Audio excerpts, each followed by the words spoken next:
I may have committed many sins in my life, but stealing money from the people and from the government is not one of them.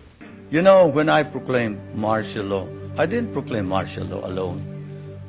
It is made to appear as if I just signed the decree and said, I impose martial law on each and every one of you.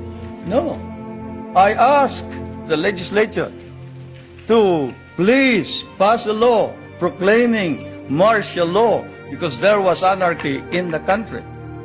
Now, let me say this. The opposition was strong. And they were members of the Security Council, and somehow they adopted a resolution which required that there be a unanimous vote for the armed forces to be able to move.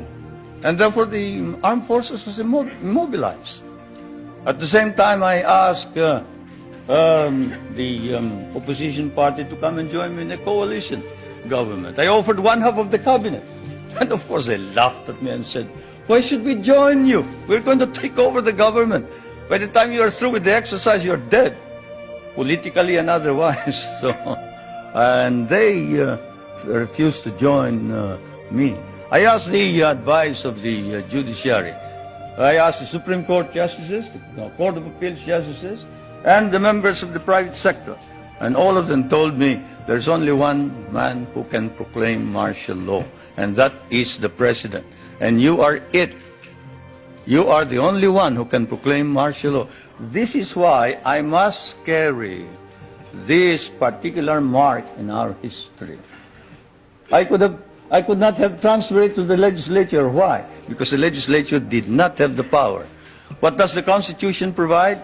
The President shall be the Commander-in-Chief of the Armed Forces of the Philippines, and he may order the armed forces out to quell any disorder, riot, rebellion, invasion, insurrection, and in case of invasion, insurrection, rebellion, or imminent danger thereof, when the public safety requires it, he may suspend the privilege of the writ of habeas corpus or proclaim martial law throughout the Philippines or any part thereof.